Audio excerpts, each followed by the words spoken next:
ಹೇಳ್ದೆ ಇಲ್ಲ ನಾನು ಲೈಟ್ ವೇಟ್ ಕಲೆಕ್ಷನ್ಸ್ ಬಗ್ಗೆ ತೋರಿಸ್ಕೊಡ್ತಾ ಇದೀನಿ ಅಂತ. ನೋಡಿ ಇದೆಲ್ಲ ಲಾಂಗ್ ಹಾರ ಬರುತ್ತೆ, ರೆಡ್ ಪಾಲಿಶ್ ಇದೆ. ನಿಮಗೆ ಇದು ಪಾಲಿಶ್ ಏನಾದ್ರೂ ಇನ್ ಕೇಸ್ ರೆಡ್ ಕಲರ್ ಬೇಕು, ರೆಡ್ ಕಲರ್ ಬೇಡ, ಬ್ಲಾಕ್ ಕಲರ್ ಬೇಕು ಅಂದ್ರೆ ಪಾಲಿಶ್ ಚೇಂಜ್ ಮಾಡಬಹುದು. ಇದೆಲ್ಲ ವಿತಿನ್ 20 to 30 ಗ್ರಾಮ್ಸ್ ಅಂಡರ್ ಅಲ್ಲಿ ಬರುತ್ತೆ ನೆಕ್ಲೆಸ್ ಹಾರಾಸ್ ಎಲ್ಲ. ಸೊ ಇದೆಲ್ಲ ಒಂದು ನೆಕ್ಲೆಸ್ ಕಲೆಕ್ಷನ್ಸ್ ಇದೆ. ಇದೆಲ್ಲ ನಿಮಗೆ 10 to 15, 20 ಗ್ರಾಮ್ಸ್ ರೇಂಜ್ ಅಲ್ಲಿ ಬರುತ್ತೆ. ಇದರಲ್ಲಿ ಇನ್ನು ನಮ್ ಕಡೆ ಸುಮಾರು ಆಪ್ಷನ್ಸ್ ಎಲ್ಲ ಇದೆ.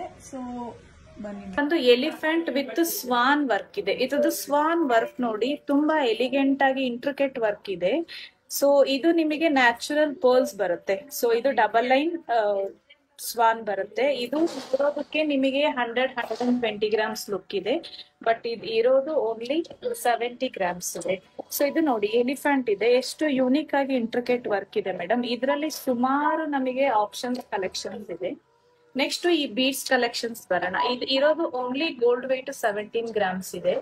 ಸೊ ಇದ್ರಲ್ಲಿ ನಾವಿವಾಗ ಪ್ಯೂರ್ ನ್ಯಾಚುರಲ್ ಕೋರಲ್ ಹಾಕಿ ಮಾಡಿಸಿರೋದು. ಇದ್ರಲ್ಲಿ ನಿಮಗೆ ಎನಿಥಿಂಗ್ ಬೀಡ್ಸ್ ಏನಾದ್ರು ನಿಮಗೆ ಆಪ್ಷನ್ಸ್ ಏನಾದ್ರು ಇದ್ರೆ pearls, green or ruby, so ಯಾವ್ದು ಕಲರ್ ಬೇಕಂದ್ರೂ ಮಾಡಿಸಿ ಕೊಡ್ಬೋದು ಮೇಡಮ್. ಇದ್ರಲ್ಲಿ ಸುಮಾರು ಆಪ್ಷನ್ಸ್ ನಮ್ಮಲ್ಲಿ ಇದೆ. Beads collection starting 5 to 6 grams ಇಂದನೂ ಇದೆ.